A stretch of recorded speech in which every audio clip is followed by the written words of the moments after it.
যে বাংলাদেশের সীমান্তবর্তী দার্জিলিং বা পূর্ব ইস্ট ইন্ডিয়ার পূর্বাঞ্চলীয় রাজ্যগুলির কাছাকাছি ত্রিপুরা বা আসাম এই অঞ্চল দিয়ে ভারত 2টি সেনানিবাস স্থাপন করেছে এবং একটা ক্যাম্প করেছে। সেটা আনুষ্ঠানিকভাবে কার্যক্রম শুরু করেছে এবং তাদের সামরিক বাহিনীর সদস্যরা সীমান্ত এলাকা পর্যবেক্ষণ করেছে, তাদের তৎপরতা বেড়েছে। এখন যদি কোনো কারণে ভারতীয় কোনো স্থাপনায়, সীমান্তবর্তী কোনো স্থাপনায় যদি আক্রমণ চালানো হয় বা আক্রমণ চালানোর মতন একটি অজুহাত তৈরি করে, তখন যদি ভারতীয় সেনাবাহিনী বাংলাদেশে ঢুকে পড়ে, সেটাকে প্রতিরোধ করার মতন কি শক্তি আছে, কি সামর্থ্য আছে? যে কোনো সামরিক বাহিনীর কর্মকর্তাদের সঙ্গে আপনারা আলাপ করে দেখেন যে আমাদের শক্তি সামর্থ্য কি আছে। আমাদের বাংলাদেশের রক্ষা করতে চীন ছুটে আসবে, পাকিস্তান ছুটে আসবে, আমেরিকা ছুটে আসবে, কোনো দেশ ছুটে আসবে না। এমনই একটি রাজনৈতিক পরিস্থিতির মধ্যে আমরা, যেখানে ভারতীয় যে ভিসা সেন্টার চট্টগ্রামে, সেটা অনির্দিষ্টকালের জন্য বন্ধ হয়ে গেছে নিরাপত্তাজনিত কারণে।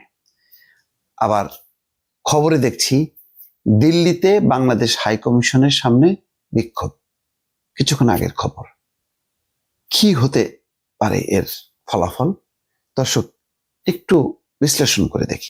বাংলাদেশে বেশ কয়েকদিন ধরে ভারতীয় আধিপত্যবাদের বিরুদ্ধে তুমুল বক্তব্য দেয়া হচ্ছে। কারণ বলা হচ্ছে যে হাদির খুনিরা পালিয়ে গেছে ভারতে এবং ভারত সরকার এই ঘটনা ঘটিয়েছে এবং ভারত সরকারই তাদেরকে আশ্রয় দিয়েছে। বাংলাদেশে অনেকেই অপরাধ করে ভারতে পালিয়ে যায়, এটা চিরাচরিত। 4,000 4,500 বর্গ কিলোমিটার হচ্ছে সীমান্ত।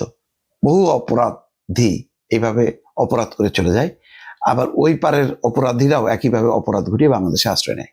এটা একটা পুরনো ট্র্যাডিশন। কিন্তু হাদির এই হত্যাকাণ্ডের পেছনে যেহেতু একটা রাজনীতি আছে, সুতরাং এটা বড়ভাবে সামনে চলে আসলো যে ভারত এর জন্য দায়ী। ফলে কেউ কেউ আওয়াজ তুলল, ভারতের সাথে সম্পর্ক বিচ্ছিন্ন করতে হবে, ভারতের হাই কমিশনারকে লাথি মেরে বাংলাদেশ থেকে বের করে দিতে হবে। এমন সব আওয়াজের ফলে যে উত্তেজনা ছড়ালো, তাতে দেখা গেল যে ভারত এই হাই কমিশন অভিমুখে মিছিল, সেই মিছিল রামপুরা ব্রিজে ঠেকিয়ে দেওয়া হলো এবং তখন নিরাপত্তাজনিত কারণে বাংলাদেশে একদিনের জন্য ভারতীয় ভিসা সেন্টার বন্ধ করা হলো। কিন্তু হাদির মৃত্যুর পর সরাসরি আক্রমণ চালানো হলো চট্টগ্রামে ভারতীয় উপ হাইকমিশনার কার্যালয় এবং উপ হাইকমিশনার বাসভবনে। সেখানে কয়েকজনকে নামমাত্র গ্রেপ্তার করা হলো, কিন্তু বড় ধরনের কোনো অপ্রীতিকর ঘটনা না ঘটলেও নিরাপত্তার শঙ্কায় এখন যে খবর সেটা হলো বন্ধ হয়ে গেল ভারতীয় ভিসা সেন্টার চট্টগ্রাম। অন্যদিকে এর প্রতিক্রিয়ায় যথারীতি ভারতের বিজেপির নেতারা, অন্যান্য দল, তারা বলল যে এটা বিনা চ্যালেঞ্জে ছেড়ে দেওয়া যাবে না। এর মধ্যে দীপু দাস নামে একজনকে পুড়িয়ে তাকে তার শরীরে আগুন ধরে ঝুলিয়ে দেওয়া হলো গাছের সাথে। সব মিলায় ভারতের সাম্প্রদায়িক গোষ্ঠীও একটা শক্তি পেয়ে গেল বা ইস্যু পেয়ে গেল। এখন তারা দিল্লির বাংলাদেশ হাই কমিশনের সামনে বিক্ষোভ করছে।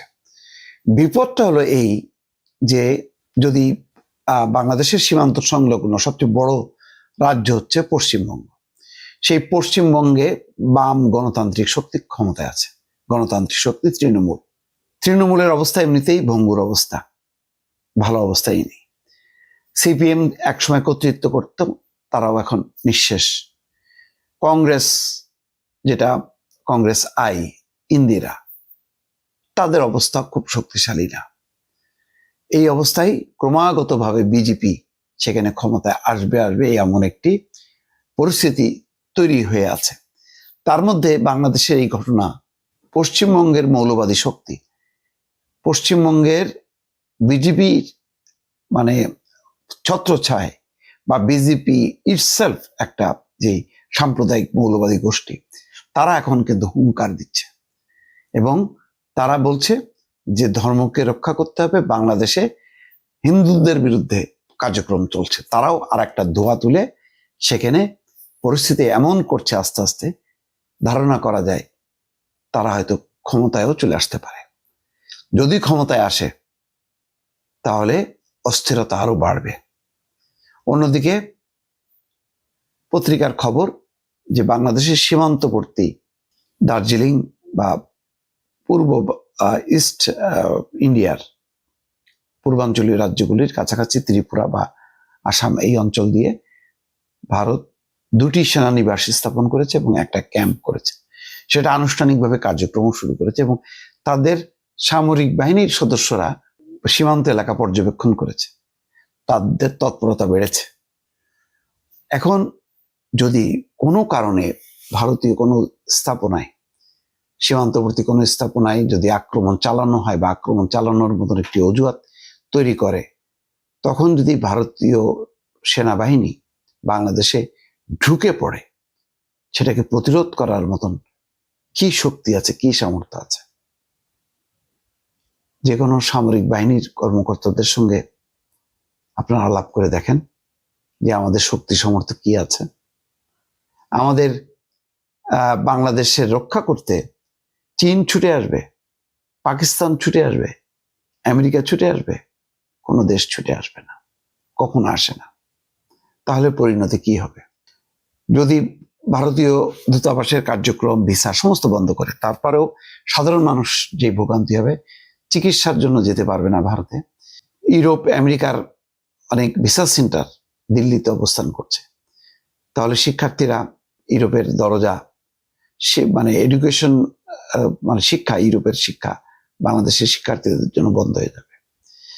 ব্যবসায়ী বা টুরিস্ট যারা যে সমস্ত দূতাবাস দিল্লিতে আছে সেখানে ইন্টারভিউ ফেস করতে হয়, তারাও যেতে পারবে না। আমরা এক ধরনের অবরুদ্ধ অবস্থা হব, বিদেশ থেকে বিচ্ছিন্ন অবস্থার মধ্যে পড়ে যাব। এমনিতেই অন্যান্য দেশ, যেসব দেশের দূতাবাস আছে তারা মাত্রাতিরিক্ত এখন কড়াকড়ি। ফলে যুদ্ধ পরিস্থিতি নাও হয়, সাধারণভাবে আমরা এই সমস্ত কার্যক্রম যখন নাকি বন্ধ হয়ে যাবে, তখন কিন্তু আমরা বিপদে পড়ব সবচেয়ে বেশি। ভারত সাফার করবে না, আমরা যতটা সাফার করব। আমরা যুদ্ধের ঝুঁকি নিতে পারবো, মোকাবেলা করতে পারবো? আমাদের পাশে কেউ থাকবে? কেউ থাকবে না।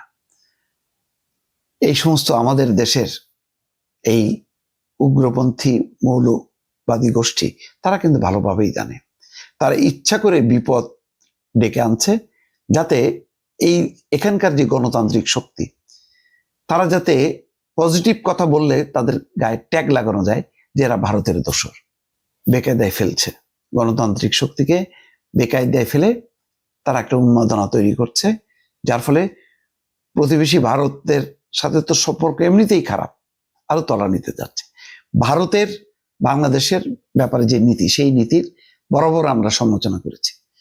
বাংলাদেশের যে রাজনীতিতে তাদের হস্তক্ষেপ, সুজাতা সিং মনে আছে 2014 সালের নির্বাচনে এরশাদকে বাধ্য করেছে হাসপাতালে থেকে এই নির্বাচনে অংশ নিতে, অথচ জাতীয় পার্টি এই নির্বাচন বর্জন করেছিল। এবং তখন ভারতের সেই সুজাতা সিং এবং এখানকার যেই শাসকরা, শেখ হাসিনা, তারা মিলে এমন একটা পরিস্থিতি তৈরি করেছে এবং ওই নির্বাচনের মৃত্যু হওয়ার পর থেকে আর নির্বাচন ওই কবরেই চলে গেছে, আর শেখ হাসিনার আমলে আর কবর থেকে উঠে আসতে পারেনি। যার কারণে বাংলাদেশের মানুষের মধ্যে এই যে গণতন্ত্র ধ্বংস করা, গুম খুন, স্বৈরশাসন প্রতিষ্ঠার জন্য যেমন আওয়ামী লীগ, তেমনি ভারতের প্রতি এক ধরনের ঘৃণা বা বিদ্বেষ মনোভাব তৈরি হয়েছে। সেটাকে পুঁজি করে এখন উগ্রপন্থীরা তারা আরো বিপদের মধ্যে ফেলছে, যাতে বাংলাদেশ আর গণতন্ত্রের প্রত্যাবর্তন না করতে পারে। গণতন্ত্রে ফিরে আসবে সেই শাসন ব্যবস্থা দিকে যাতে না যেতে পারে, তার একটি মহড়া আমরা সাম্প্রতিক সময় দেখছি। এবং গত 1 বছর থেকে চলতে চলতে তার একটা চূড়ান্ত রূপ নিল হাদির মৃত্যুকে ঘিরে। তাহলে পরিস্থিতিটা কি দাঁড়াবে? নির্বাচিত সরকার আসলেই কি ভারতের সাথে সম্পর্ক চমৎকার হয়ে যাবে? বা নির্বাচন পর্যন্ত আস্তে আস্তে পরিস্থিতিটা কোন দিকে মোড় নেবে সেটাও কিন্তু এখন উদ্বেগ উৎকণ্ঠার বিষয়।